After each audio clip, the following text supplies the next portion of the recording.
mis need regulatiivsed riskid siis on, mis juhtu tänasel päeval varitsevad? Et regulatiivsete riskide all ma eelkõige mõtlen neid juhtumeid, kus probleem ei ole siis mitte lihtsalt selles, et on nagu mingi äri läheb metsa või mingi kahjum kuskil investeeringust tuleb, vaid riik on siis ise loonud mingisugused reegleid ja siis nende reeglite siis eiramine või rikkumine toob kaasa siis kas mingisugused trahvid või siis mingisugused kahjutasunõuded, kas siis eelkõige siis avaliku võimu enda poolt. Just aasta aega tagasi Eestis kuulutati kuriteoks sanktsioonide rikkumine ka juhul, kui see pannakse toime ainult hooletusest. Ehk siis, kui mingi ärijuht sõlmib lepingu ja ta ei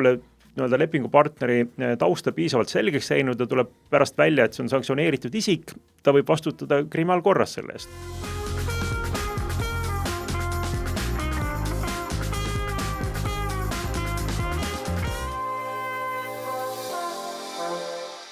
Tere, hea kuulaja! Minu nimi on Oliver Amarik ja mina olen täna sisse võtnud koha saatejuhi toolil ja järgneva tunni jooksul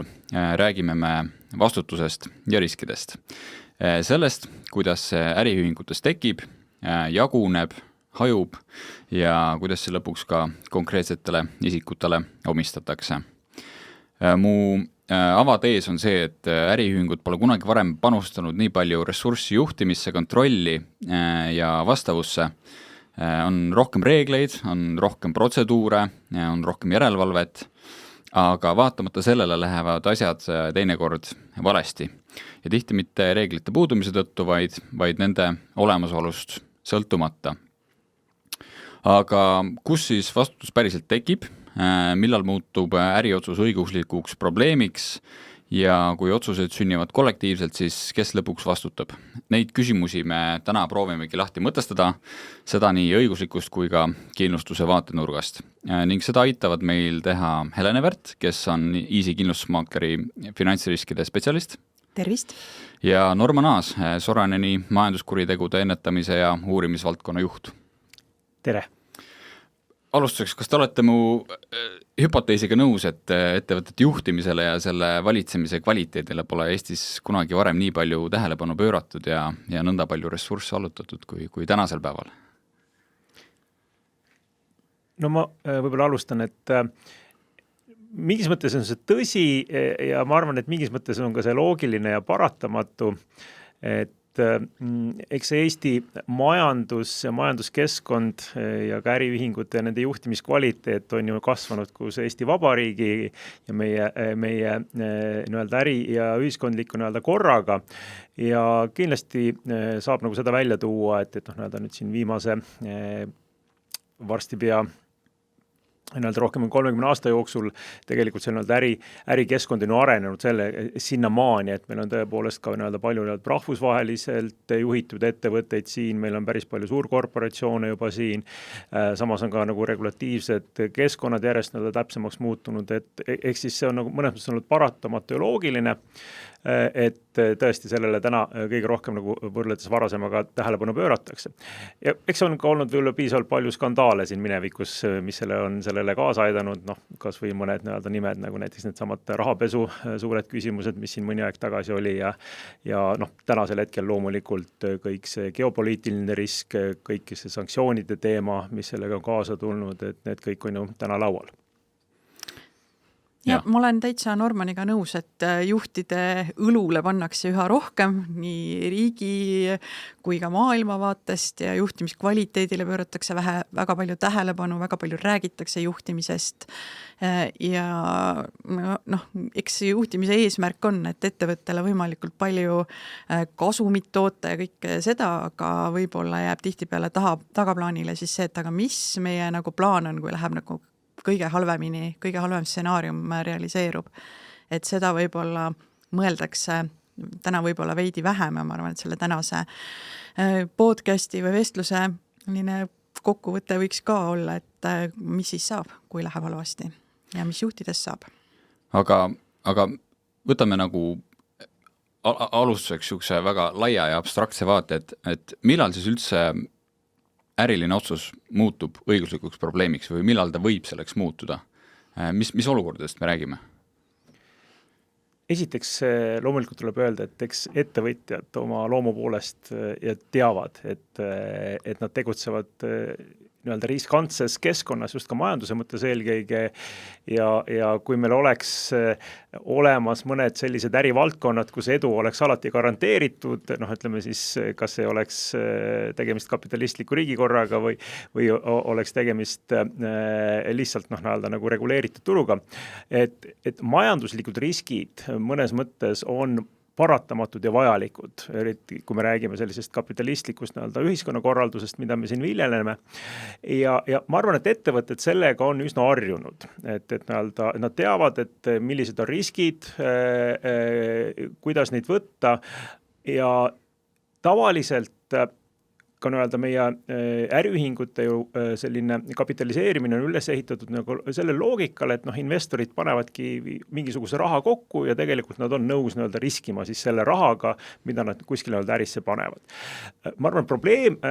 kasvab aga siis, kui tegelikult see risk hakkab ulatuma üle selle kapital, mis on kokku pandud, mis ongi põhimõtteliselt riskimiseks ju kokku pandud, et kas õnnestub või õnnestu, vaid kui tegelikult lisaks sellele panustatud kapitali hakkab risk sööma ka muid võimalikke siis varasid, mis on näiteks juhil isiklikult, on ju. Ja see on tõesti viimase aja nagu selline nagu probleem, kus eelkõige minu hinnangul Euroopas laiemalt, aga ka Eestis on kasvanud eelkõige sellised nagu regulatiivsed riskid. Et regulatiivsed riskid all ma eelkõige mõtlen neid juhtumeid, kus probleem ei ole siis mitte lihtsalt selles, et on nagu mingi äri läheb metsa või mingi kahjum kuskil investeeringust tuleb, vaid riik on siis ise loonud mingisugused reegleid ja siis need reeglite siis eiramine või rikkumine toob kaasa siis kas mingisugused trahvid või siis mingisugused kahjutasunõuded, kas siis eelkõige siis avaliku võimu enda poolt. Ja see on tõenäoliselt see kõige suurem probleem juhtide jaoks, sest see ei ole ainult see nagu nõue või võimalik karistus, mis seda juhti ootab, vaid ka kogu see protsess, mis tuleb läbi käia, menetlusalune isik olla paralleelselt oma juhtimisprotsessi, juhtimistööga, et tegelikult see on see, ma arvan, mis vajab nagu juhtide poolt rohkem teadvustamist, sest selle olles üks päev sellega vastastikku, see tegelikult on väga ebameeldiv kogemus. Helen, kuidas kindlustuse vaates see tundub, et kas just nende regulatiivsete riskide võimalik realiseerumine on ka see, mis kindlustuse vaatest on tänasel päeval aktuaalne või siis, kui me räägime juhtide vastutusest, on siis ikkagi mingid konkreetsed hagid, mis juhtide vastu esitatakse, et kas me näeme mingid trende seal? No kindlustus tavaliselt tegelebki selliste ootamatute, ettenägematute juhtumitega ja eks juhtide riskide maandamine peegeldab ilmselt seda sama trendi, et oli keeruline ette näha ja tuli ootamatult näiteks mingisugune kontroll ettevõttesse või alustati mingit menetlust ja ega juht seda tihtipeale, see ongi tema jaoks täiesti uudne olukord, ta ei tea, kuidas seal käituda, mis seal teha ja loomulikult me näeme seda trendi ka, et juhtide vastu esitatakse üha rohkem nõudeid ja ka isiklikult ja just ka riigiasutuste või uurimisasutuste poolt, et see kindlasti on trend ja Ida-Euroopas üldse, et suur osa võib-olla isegi 70-80% nende juhtide vastu esitatud nõuetes saab tegelikult siduda mingi riigiasutuse tegevusega, et olgu see siis prokuratuur, on see mingi andmekaitse, konkurentsiamet, mingi muu selline ametiasutus vastu siis ettevõtte juhti. Et see on tõesti nagu selline koht, kus me näeme, et ka meie piirkonnas siin ilmselgelt need nõuded liiguvad sinna suunda. Aga see on siis nii-öelda see regulatiivne pool, aga kui me korra tuleme sinna teisele poolele, mis puudutab siis konkreetseid just neid, mitte siis näiteks riigipoolseid nõudeid või mingeid trahve või siukseid kriminaalkaristusi, siis meil on ka nõuded, mida, ma ei tea, esitavad kas äriühing ise, tema osanikud, siis see tundub veel selles suhtes juhtidele hoopis keerulisem maailm, et seal selle nõude aluseks ongi tihti mingi äriline ebaõnnestumine näiteks. Kuidas sellisel juhul seda piiri sisustada, et millisel juhul siis juhatuse vastutus kaasneb sellele juhatuse liikmele, kui mingi siuke äriline otsus on võib-olla natukene aia taha läinud ja teda selle eest hagetakse? Jah, et siin nagu laiemalt vaadata loomulikult sellist äriühingu juhtide vastutuse, selline õigusliku vastutuse kontseptsioon, et eks ta eelkõige hakkas välja kujunema ikkagi Ameerikasse ja väga loogilisel põhjusel, et ju siis kapitali oli seal rohkem ja ka võib-olla advokaate rohkem, kes siis neid hagisid olid nõus valmis nii-öelda kohtusse esitama ja tõepoolest sealt Ameerikast on pärit siis sellise ärilise kaalutluse reegel, mis on tegelikult ka Euroopas paljudes riikides nagu üle võetud ja selle sisu ongi nagu see, et tegelikult ainuüksi see, et mingisugune otsus on kaasa toonud kahju, ei ole veel piisav, et nii-öelda juhti vastutusele võtta, sest nagu ütlesin, et paratamatult äri on riskantne ja mida suurem mida suuremaid riske vahest võetakse, siis võib see olla isegi äriliselt mõistlik, sest tavaliselt suurema riskiga kaasneb ka võimalik suurem kasum, aga teisest küljest, kui risk realiseerub ka suurem kahjum, et see on mõnes mõttes ärimaailmas paratamatu. Küsimus on jah, seetõttu selles, et tulemust ei hinnata mitte või selle juhi vastutust ei hinnata mitte niivõrd selle lõpptulemuse järgi, vaid selle protsessi järgi. Et kuidas ta see otsuse siis tegi ja seal on kohtupraktikas ja ka mujal on väga selgelt juba kriteeriumid aja jooksul välja nagu töötatud, et esiteks juht peab olema nagu piisavalt informeeritud või sellest otsusest piisavalt turgu uurinud, et kas on parim tehing, mida ta saab selles valdkonnas teha. Teiseks, et tal ei tohi seal isiklikku huve olla, et ta peab eelkõige ikkagi oma ettevõtte huve silmas pidama ja kolmas on siis selline teatud selline üldisem test, et hinnatakse ka seda, et mida selline mõistlik teine juht samases olukorras oleks teinud, et kas see on liigne risk või mitte. Ja kui ta sellise testi läbib, siis iseenesest juht võiks ennast kindlalt tunda, et otseselt tema midagi nõuda ei saa, aga me teame, et vahest juhtub isegi see, et kui sa lõpuks küll kohtus võidad, aga kui sa pead oma õigusi pikalt seal mitu aastat kohtus kaitsma, see on ikkagi väga kurnav. Ja teine, kui me vaatame nüüd Eesti õigust, et kindlasti Eesti seaduste järgi see juhi positsioon ei ole võib-olla kõige kindlam, et näiteks on riike, kus juhtidel on natuke suurem, ma ei ütle immuunsus, vaid tegutsemisvabadus ja see eelkõige puudutab tõendamiskoormust, et kui keegi tahab juhti kohtusse kaevata, siis on tema kohustus ära näidata, et kuidas siis juht eksis selle ärilise kaalutluse vastu. Eestis on ta pigem tõendamiskoormus on natuke rohkem juhi poole, ehk siis juht peab ise tõendama kohtus, et ta tegelikult käitus sellise mõistliku juhina, mis toob kaasa tegelikult selle, et juht peab kogu aeg mõtlema seda, et kui kunagi kohtuvaidlus tuleb, et millised on tema tõendid ja toob kaasa ka selle, et alati mõelda, et kuidas neid otsuseid siis kuskile kirja panna, millised tõendid maha jäävad, mingid pakkumised, mis on võetud, jääksid alles, et kui lõpuks kohtuvaidlus tuleb, et siis ka mingid tõendid oleks võimalik kasutada. Ja teine pool, siin on kindlasti ka see, et kui see standard liiga kõrgeks juhtida jaoks ajada, siis tegelikult maailma ajaloos on ka näiteid, et see on väga ikkagi kahjulikult mõjutanud kogu ärikultuuri, kuna miks juht peaks tahtma juhtida, kui ta tegelikult piltlikult öeldes, et kui kasum natsionaliseeritakse, aga kõik kahjum privatiseeritakse, ehk kahjumit peab ise kinni maksma, aga kasum jõuab aktsionäridele.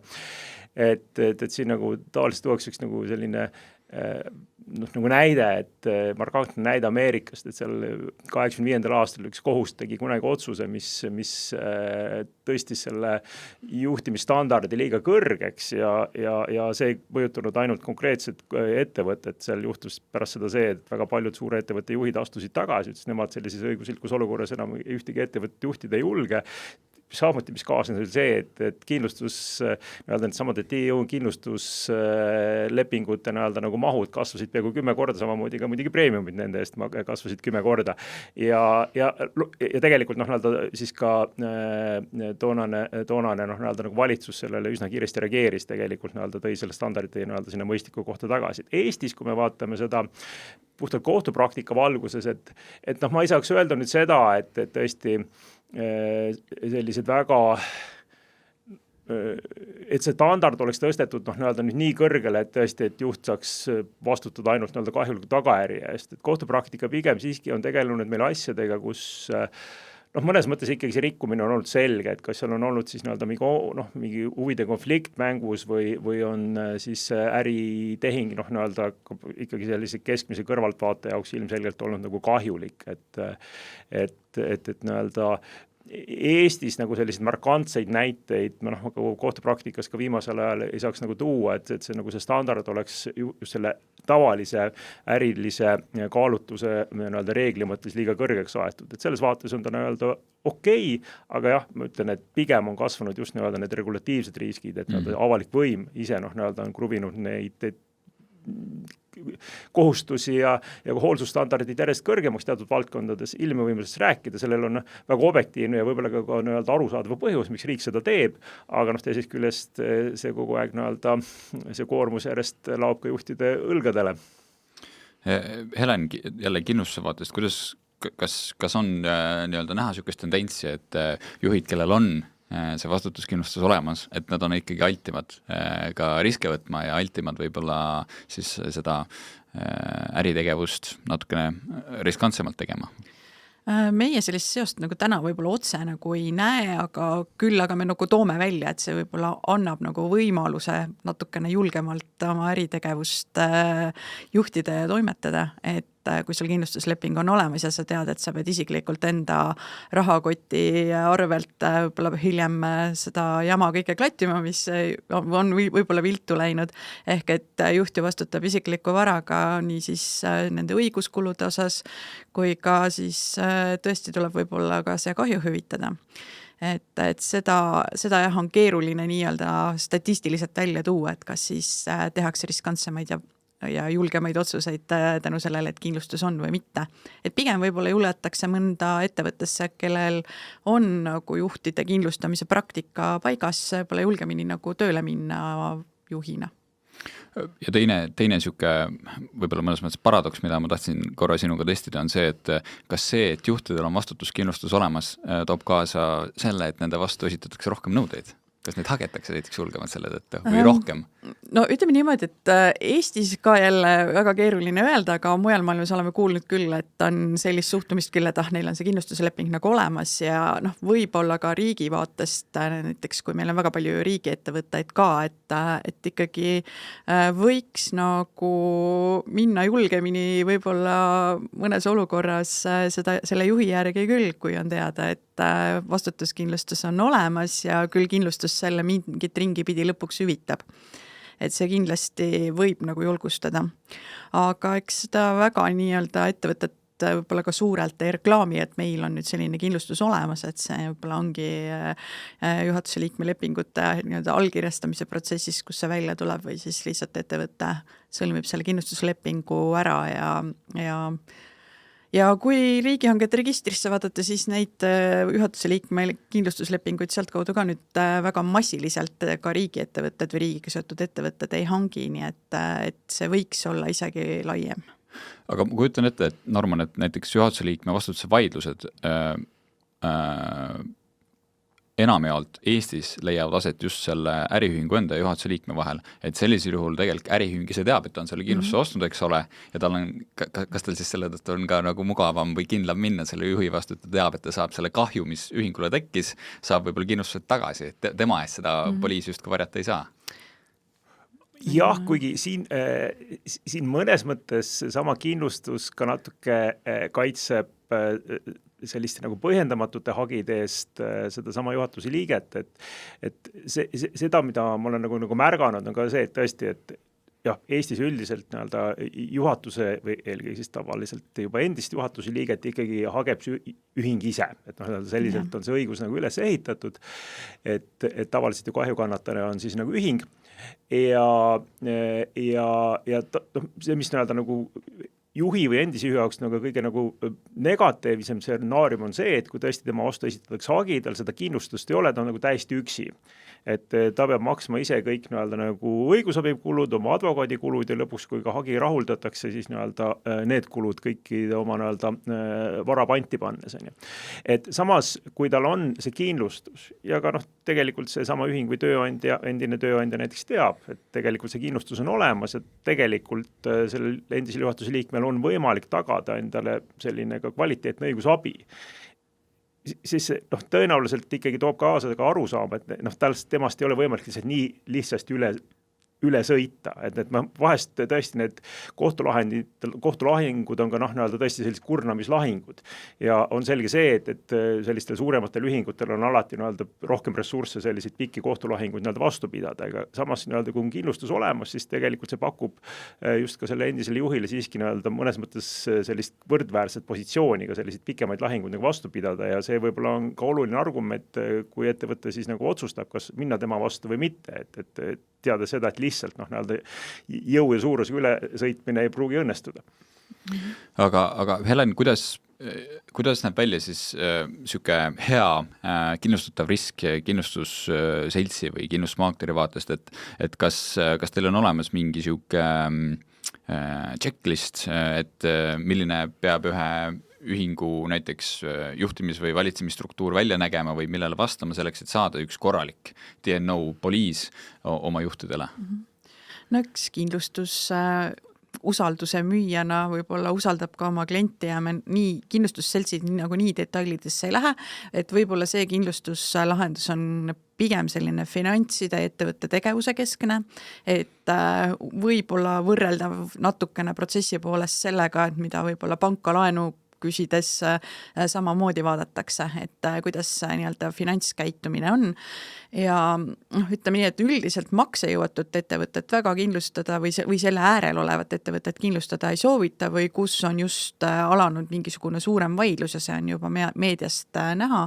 või ka kindlustusvõtja ise annab sellest teada, et meil on nüüd mingisugune suurem nõue laua peal, et siis on juba nagu keeruline kindlustada, aga üldiselt ka, et need vanad reeglid, et peab olema kasumisse enam ei määra, sellepärast et see kahjum võib olla vägagi põhjendatud mingite investeeringutega või millegi muuga ja või siis on näha, et ettevõte jõuab kohe-kohe kasumisse ja ta oskab selgitada, kuidas ta seda teeb.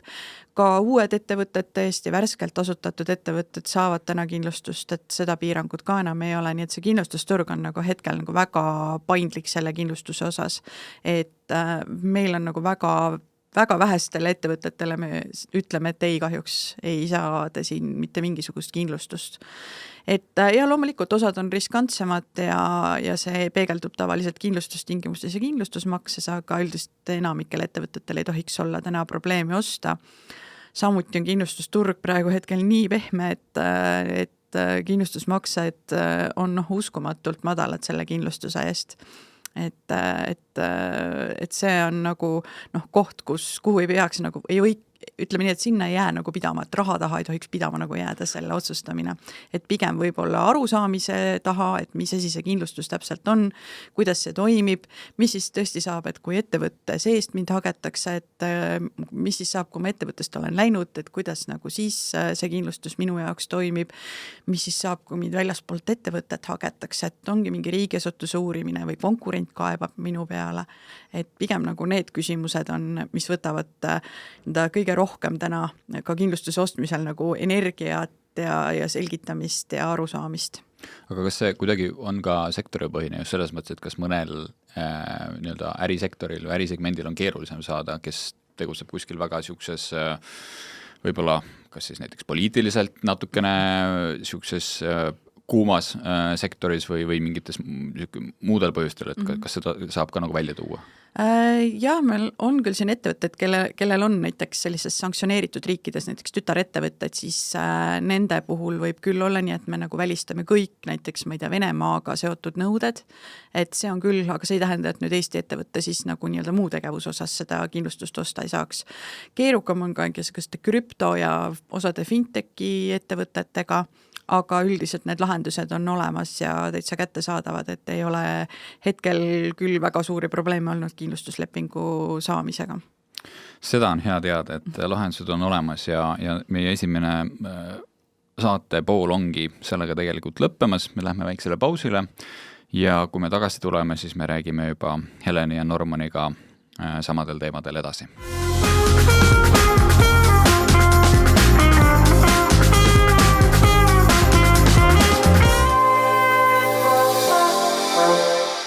Ja me oleme pausilt tagasi. Minuga on täna saates vestlemas Helen Evert, kes on Easy kindlustusmaakleri finantsriskide spetsialist ja Norman Aas, kes on siis Soraineni majanduskuritegude ennetamise ja uurimise valdkonna juht. Ja me räägime juhtide vastutusest, millal kaasneb juhtide vastutus, kuidas see hinnatakse ja kuidas seda on võimalik kindlustada. Ja võib-olla jätkamegi seda vestlust kohe teemal, millel me esimeses saate osas põgusalt küll peatusime, aga võib-olla lähme natukene konkreetsemaks, räägime nendest regulatiivsetest riskidest, et me esimeses saate poolest teeme selle välja, et see on nagu tänasel päeval kaasav trend, et meil tuleb igalt poolt igasuguseid regulatsioone järjest peale, juhid peavad nendega kooskõlas olema ja kooskõlas toimetama, aga mis need regulatiivsed riskid siis on, mis juhte tänasel päeval varitsevad? Jah, on tõsi, et kui me võib-olla selliste tavaliste äriotsuste puhul saame rääkida sellistest üldistest ärilistest kaalutlustest ja erinevatest riskidest, siis regulatiivsete riskide puhul on nagu probleem selles, et need ongi õigusnormid, mingid reeglid. Ja kui üldiselt nagu riske saab nagu hinnata mingi skaalal, et kui suur see risk on 10%, 50%, 90%, siis nende regulatiivsete reeglite probleem on see, et kas neid täidetakse või mitte, et seal neid ei ole võimalik täita 10%, sest kui sa täidad neid 10%, siis on väga suur tõenäosus, et sul pärast on probleem. Et nende regulatiivsete normide eeldus on jah see, et tegelikult vastavas valdkonnas tuleb tegelikult täita neid peaaegu 100%. Ja neid norme ja reeglid on järjest juurde loodud ja iseenesest on lihtsalt mõned näited, et iseenesest on seal alati nagu avalikul võimul väga nagu selge loogiline ja ka arusaadav põhjus, miks seal mingid reeglid tehakse. Näiteks just aasta aega tagasi Eestis kuulutati kuriteoks sanktsioonide rikkumine ka juhul, kui see pannakse toime ainult hooletusest. Ehk siis, kui mingi ärijuht sõlmib lepingu ja ta ei ole lepingupartneri tausta piisavalt selgeks teinud ja tuleb pärast välja, et see on sanktsioneeritud isik, ta võib vastutada kriminaalkorras selle eest. Kuigi lihtsalt, et oli hooletu. Teine näide, mis siin sellel aastal meil jõustus, oli see NIS2 direktiiv. Et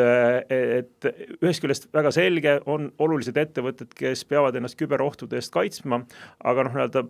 regulatsioonis väljendub niimoodi, et kui ettevõtte vastu õnnestub toime panna küberrünnak, ehk siis seesama ettevõte on tegelikult kuritus kannatanu, siis lõppkokkuvõttes hoopis ettevõtte juht vastutada selle eest, et ta ei ole võtnud kasutusel piisavalt seal selliseid turvalahendusi. Ja rääkimata sellest, et maksu või Rahandusministeerium täna ahub plaani, et kuidas isiklikku maksuvastutust laiendada ka ettevõtte juhtidele ja kui me vaatame ka üldse sellist maksuameti käitumist, siis minu arust praktika pinnalt võib öelda seda, et ta on muutunud karmimaks natuke, et meie bürool on ju office'id ka teistes Balti riikides, et me näiteks teame, et Lätis alati oli kriminaalasju rohkem kui Eestis. Ja Eesti maksuamet tegeles kriminaalasjade mõttes tõesti selliste klassikaliste käibemaksu karussellidega, kus riigilt peteti raha välja. Ja sellised maksu optimeerimise juhtumid, seal mingi OÜ-tamise kaudu juhtimisboonust välja võtmine, midagi sellist, et neid lahendati tavaliselt halduskorras. Täna on selgelt näha, et maksuamet on ka sellist rangemat joont hakanud võtma selles suunas, mis tegelikult tähendabki seda, et mingil hetkel aktsepteeritud võib-olla praktika on järsku maksuameti silmis muutunud kriminaalseks ja on selge see, et seal menetluse alustamine tegelikult ettevõtte igapäevast elu ja ka juhtide igapäevast unerahu väga selgelt ju häirib. Aga kuidas on sellega, et ütleme, see riskide spekter ja ka regulatiivsete riskide spekter on tänasel päeval niivõrd laiaks läinud, neid vastavusnõudeid tuleb nii palju peale, olenevalt muidugi tegevusvaldkonnast, kus ühing tegeleb. Kas üldse on võimalik, et üks juht on kursis kõigega, millega ta peab kursis olema ja ta ei rikku neid regulatiivseid norme siis tahtmatult.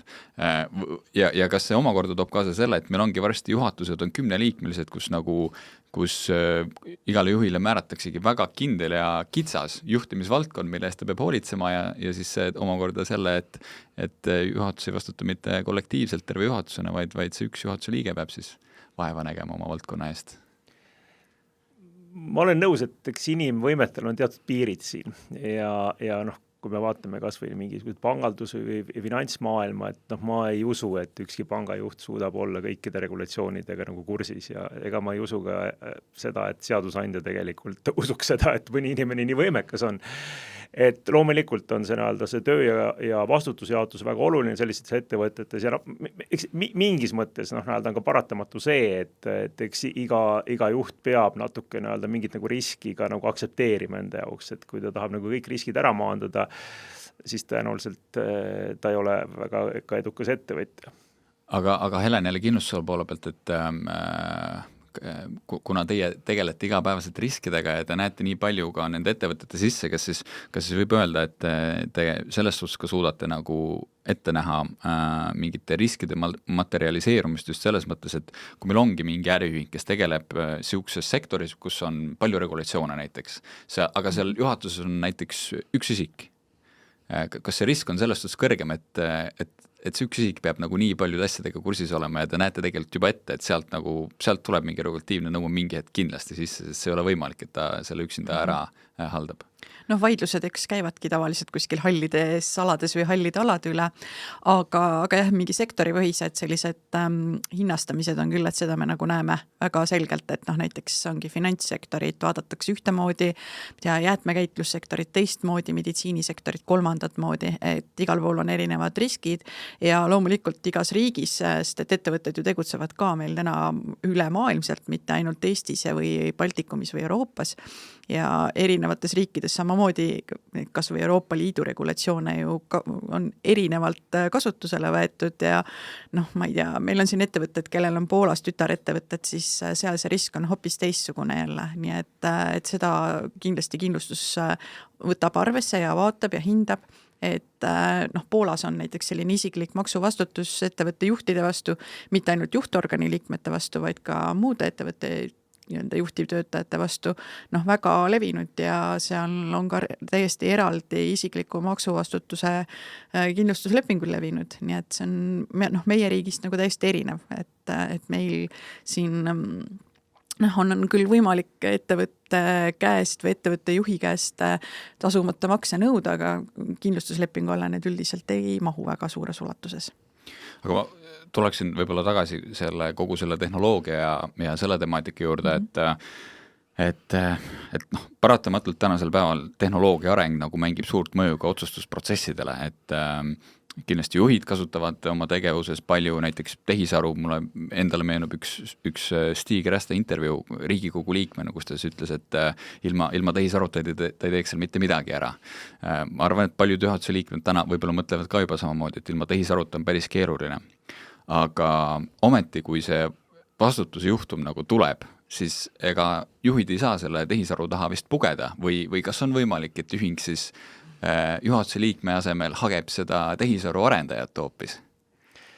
See on väga hea küsimus, et selle peegeldab seda, et tegelikult maailm areneb kiiresti ja ühe kiiremini, eriti tehnoloogilises võtmes ja eks see üks kus see kohe seondub juhtide vastutusega on see sama asi, et tänane standard ütleb seda, et juht peab olema piisavalt informeeritud selle otsuseid tehes. Me teame seda, et kuidas informatsiooni hulk tänapäeva maailmas ju kasvab eksponentsiaalselt kogu aeg ja enam ammugi ei ole enam võimalik nagu läbi analüüsida kõike olemasolevat informatsiooni, sest analüüsi käigus seda tekib juba rohkem juurde, kui jõuad analüüsida. Ja teine küsimus, see sama AI kasutamine näiteks, et kas tõesti, kui oletame, et kusjuures just siin eile või üleeile lugesin mingit uudist, kus tõesti mingi börsil investeerimise fond kasutab ainult AI-d. Okei, investoritel on see teada, aga nüüd tõesti on küsimus see, et kui see fond jääb kahjumisse ja mõni aktsionär või investor tahab kahju nõuda, et kas juhtkond saab siis pugeda selle taha, et aga mina ei tee neid otsuseid, minu eest tegis AI otsuseid. Ma arvan, et hetkel kohus veel ei aksepteeri seda, ütleb, et see on tegelikult inimvastutus, et sa võid küll kasutada AI-d, aga kui midagi metsa läheb, et see on ikkagi sinu vastutus. Sama natuke isesõitvate autodega, et kui ikkagi õnnetus juhtub, et ega siis ikkagi otsitakse vastutajat sellest inimesest, kes seal autos oli, mitte tarkvarainsenerist, kuskil teises kontinendis mingisuguses kontoris on. Et see on kindlasti tuleviku väljakutse ka juristidele, et nii-öelda millal tegelikult võetakse vastu siis otsus, et jah, et AI põhinev otsus on kooskõlas ärilise kaalutlusreegliga. Hetkel minu teada ühtegi sellist kohtuotsust veel ei ole ja seetõttu AI-d võib kasutada kui sellist head abimeest, aga see ei võta ära juhtide vastutust. Või siis millal määratakse esimene AI juhatuse liikmeks?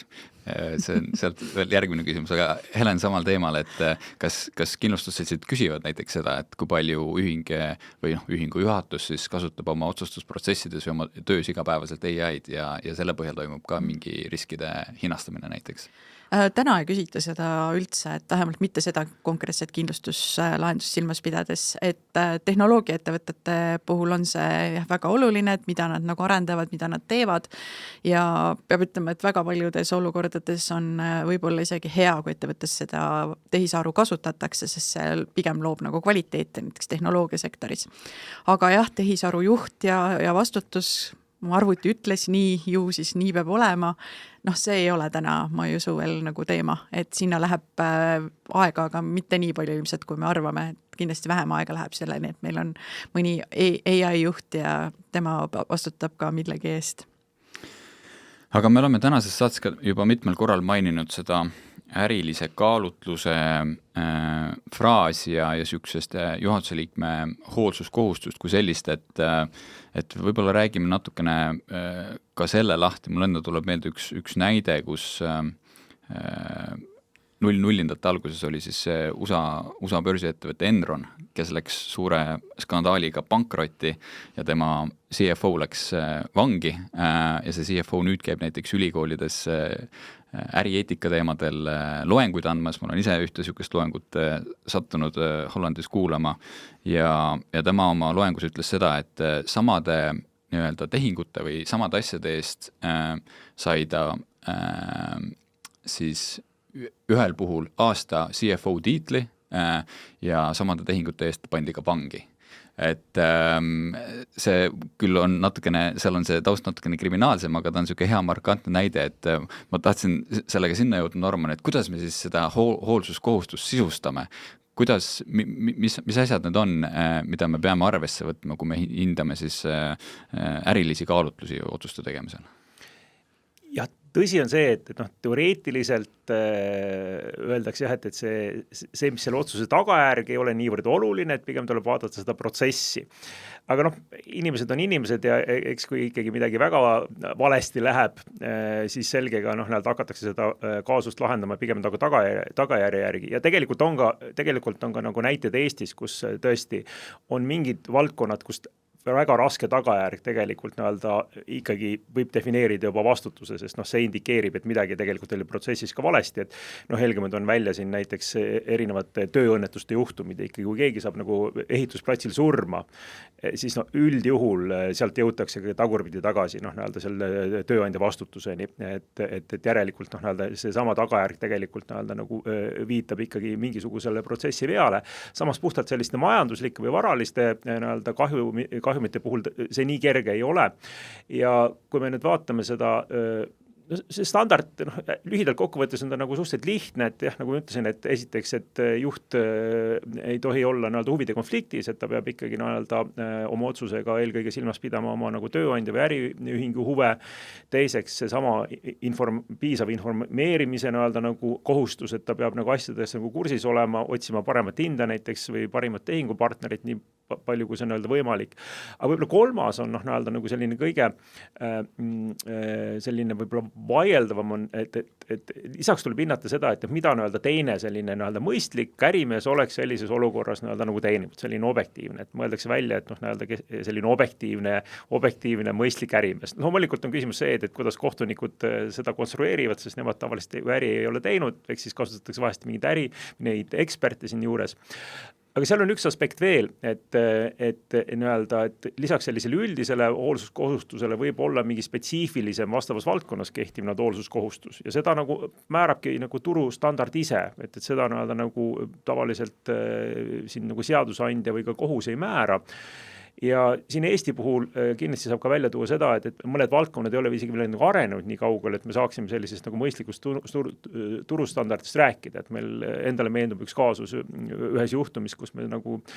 tõsiselt nagu peavalu see tekitas, et tegemist oli mingi väike investeerimisfondide juhtimise kvaliteedi küsimusega ja meil Eestis ongi neid nii vähe ja need samad üksikud ettevõtted tekitavad ka alles seda standardit, et meil ei ole ühtegi kohtuasja või siin kõrvale võtta, mille vastu seda nagu kontrollida, et see on kindlasti. Teine, mis me täna nagu näeme, on see, et meie teatud nagu kaitsevaldkonna selline buum, mis täna siin nagu on, samas Eesti jaoks tegelikult see kaitsevaldkond on majandusharu mõttes üsna noor, et meil tegelikult puudub selline selge nagu arusaam, et mida siis selline keskmiselt hoolas kaitsevaldkonnas tegutsev ettevõtte peab nagu tegema, et ja siin on nagu isegi see probleem on kahetine, et ühest küljest tõesti riigi regulatsioon on üsna karmid ja me saame sellest aru, et kui keegi inimene hakkab mingit kuskil mürsku kuskil oma garaažinurgas ehitama, see on ohtlik ja me ei taha seda lubada, teisest küljest me teame, et innovatsioon selles valdkonnas on täna nii kiire, et kui me keerame kõik kruvid liiga kinni, siis tegelikult ei ole ka mingit arengut, on ju. Ja see on näiteks see valdkond, kus me täna näeme, et hakkavad ka esimesed sellist läbi menetlust hakkab esimene standard tekkima, et mida see ikkagi see ettevõtte juht peab teadma, et kui ta läheb kuskile messile, omast arvast heast usust, aga on jätnud võtmata mingisuguse litsentsi selle jaoks, et siis tal võib sellest olla probleem ja sellest võib tegelikult kogu äri kinni minna. Üsna väike rikkumine iseenesest, aga tagajärjed võivad olla üsna rasked talle isiklikult. Aga kui palju see just, et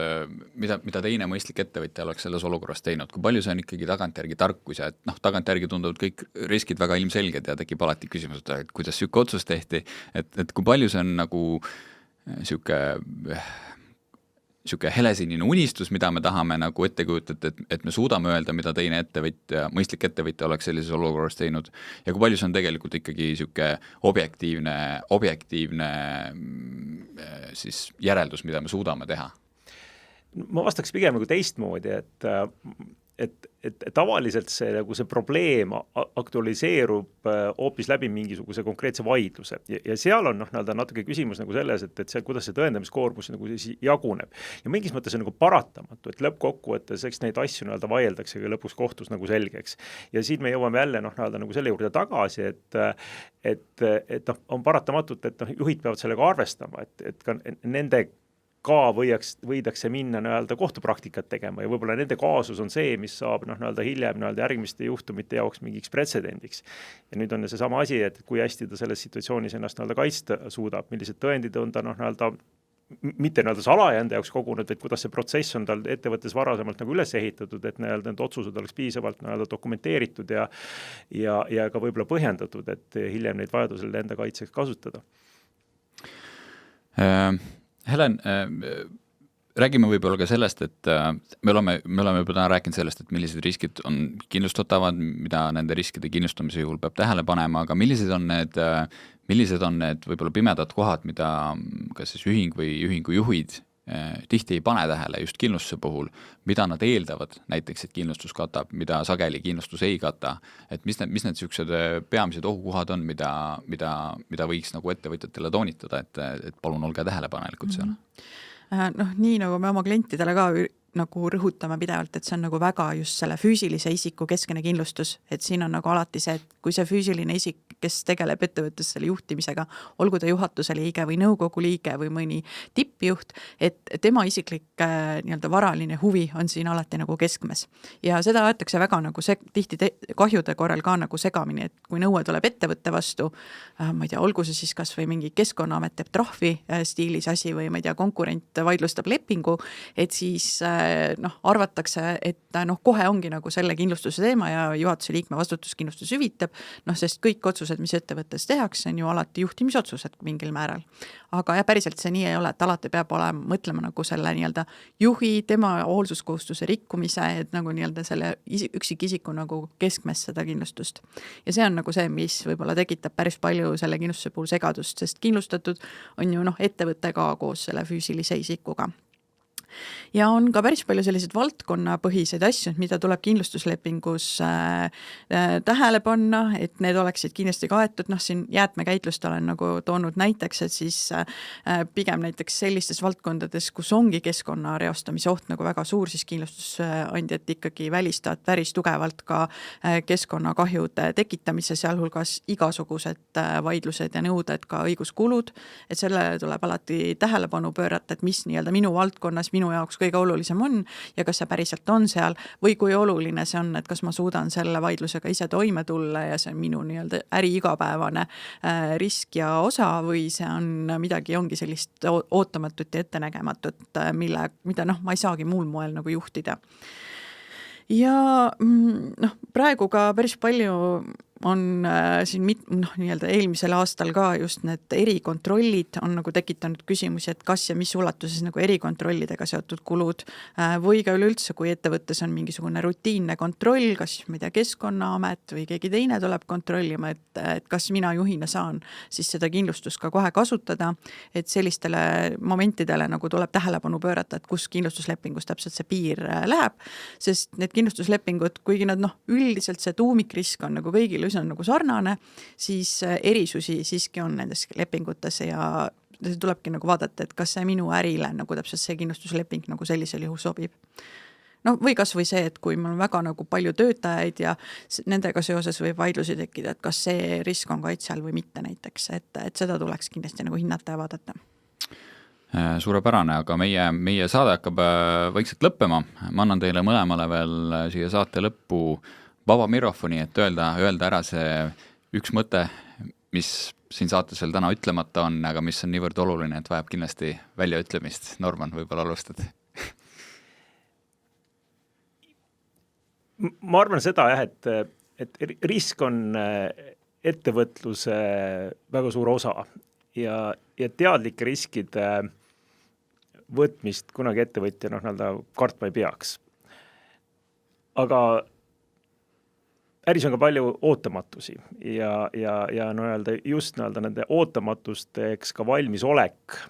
tegelikult on see võib-olla nagu kindlus, mis tegelikult lubab ka paremini seda äriühingut juhtida. Ehk siis see on mõnes mõttes paratamatu, et ühiskonnas riskid mingis osas kasvavad, teises osas ühiskonna huvi on alati need riski kuidagi maandada ja võib-olla tänapäeva ühiskonnas veelgi rohkem, et see on kogu aeg selline nagu veidi vastasuunaline protsess, kus keskmel ettevõtted on. Ja nagu ikka, et ettevõtjad on samas saanud ka igasugustel aegadel hakkama, et ka kindlasti tulevikus see saab nii olema, et aga jah, et riskidesse tuleb suhtuda teadlikult, et kõige, ma arvan, probleem see ongi ettevõtja jaoks see, et kui realiseerub risk, millest isegi teadlik ei ole. Helen? Mina ütleks, et juht võiks korra ennast panna sellesse olukorda, et kui meil ei ole mingit kindlustust või mingit muud riskimaandamise meedet kasutusele, et mis minust siis nagu saab või mis saab minu perest või minu elust edasi.